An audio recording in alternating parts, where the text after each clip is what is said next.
Hello and welcome to Bounding into Comics. My name is John Trent. I'm the founder and editor-in-chief at Bounding into Comics. And today I got a story about The Empire Strikes Back and Star Wars' continuation of destroying original trilogy characters. This time they're demeaning Han Solo for being handsome. That's right, for being handsome. You heard that right. So Star Wars and Lucasfilm continue to promote their upcoming From a Certain Point of View, The Empire Strikes Back anthology book with an excerpt of a new story that demeans Han Solo. An excerpt of the story written by C.B. Lee entitled, quote, A Good Kiss, was exclusively published to Gizmodo and goes out of its way to demean Han Solo.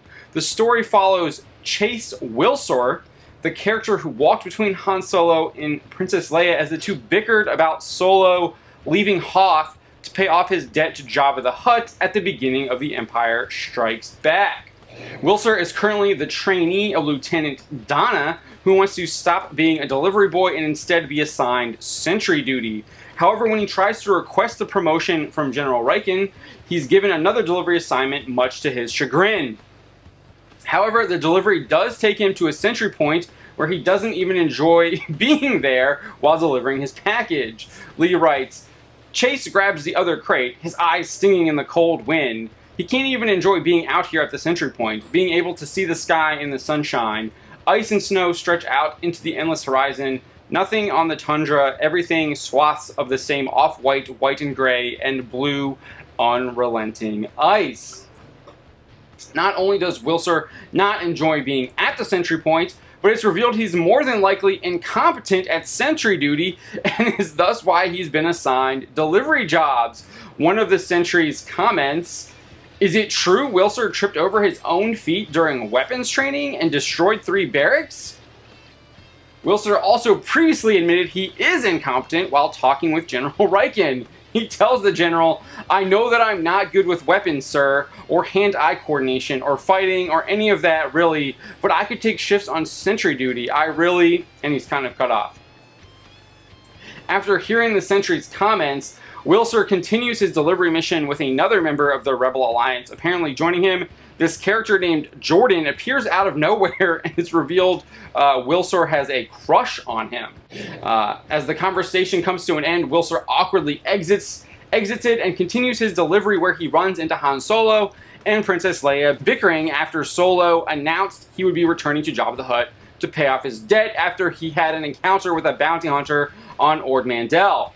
As he approaches Solo and Leia, Lee writes, quote, Captain Solo leans closer, and every centimeter of his handsome face annoys Chase to no end.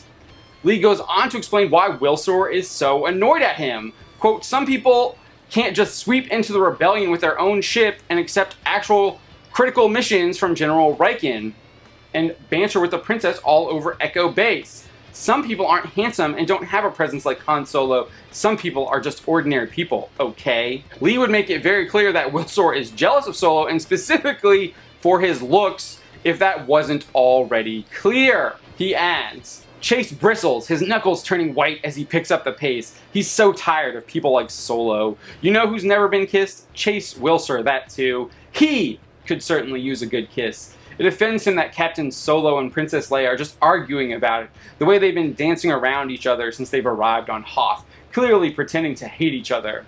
Finally, the excerpt concludes, don't attractive people have anything better to do than to taunt everyone else on the base with their unresolved tension?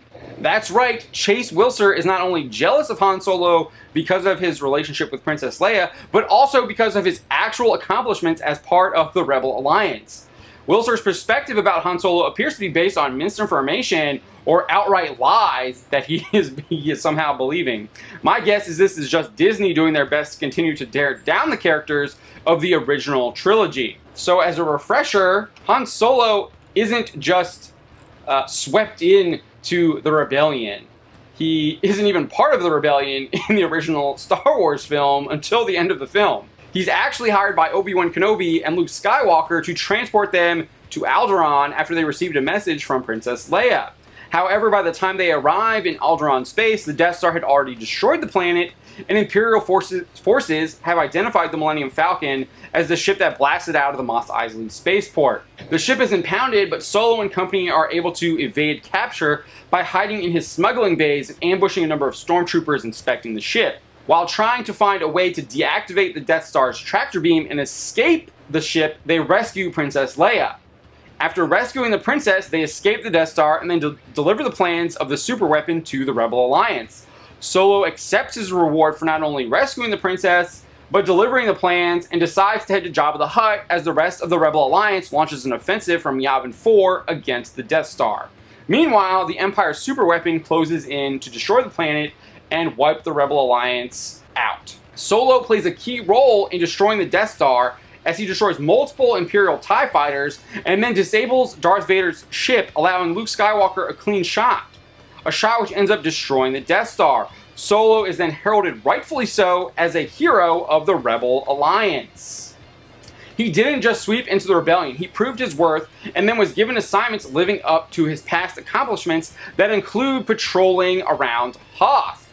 And as we see in The Empire Strikes Back, his patrol duty or sentry duty actually requires using a blaster to destroy an Imperial probe droid, and we know that Wilser is bad at using a blaster. So why would he even be given sentry duty when you need to be able to use a weapon on sentry duty? Wilser's perspective is simply just wrong, and this story should never have been approved by Lucasfilm editorial if they actually cared about Star Wars. But again, it has nothing to do with Star Wars anymore, and is all about pushing a social agenda, as Gizmodo writer James Whitbrook, who shared this excerpt to the IO9 website, makes clear. In promoting his article, Whitbrook wrote on Twitter, quote, "I'm very critical of Star Wars' approach to queer rep because I love it so much, and for it to disregard who I am over and over always hurt hardest. But today I got to reveal a male queer Star Wars character, and it's silly, but it means so much to me." That is how they want to promote this story. It has nothing to do with this, what's happening within the Rebel Alliance. It's all about a male queer Star Wars character. In a subsequent tweet, Whitbrook added, "Chase Wilser is a tiny step in a sea of other tiny steps in this era of Star Wars canon, but a welcome one. Thank you to C.B. Lee for making the galaxy far, far away a little more like me, a boy who likes boys and interrupting conversations because I have things to do." He's right in the fact that it is a tiny step in a sea of other tiny steps, because that's exactly what they're doing at Lucasfilm. They're radically altering Star Wars, fundamentally breaking it down, making it into a identity politics vehicle rather than a story about a war in space and the hero's journey. It's no longer about that anymore. It's now about identity politics. Author C.B. Lee responded, "Thank you. It meant so much to me to write Chase and his journey. As a baby queer fan, I hardly ever saw myself in media, and seeing a queer mainstream science fiction fantasy character would have been everything to me. I'm just honored to be here, and thank you for the feature." So even the author is talking about their story not from a Star Wars perspective, but from an identity politics perspective. It's all about seeing a queer mainstream science fiction fantasy character. It has nothing to do with actually getting involved in the lore of Star Wars and maybe telling an interesting story about Chase Wilser. Instead, it's about him whining about Han Solo and Princess Leia and whining about his job in the Rebel Alliance that he doesn't want to do. What do you make of what this story does to Han Solo's image? What do you make of it simply being another push for identity politics within Star Wars? I think this is what we're going to get. This is my opinion. I think this is what we're going to get from Star Wars for the foreseeable future. It's no longer going to be Star Wars. It's identity politics, and it's just driving people away. And I really don't think The Mandalorian is going to change anything. I'm highly suspect about what we're going to see in Season 2, and I'll be really surprised if it doesn't embrace a lot of identity politics, just like we're seeing with the rest of Star Wars. My name is John Trent, and you've been watching Bounty and Comics. I'll have another video for you tomorrow.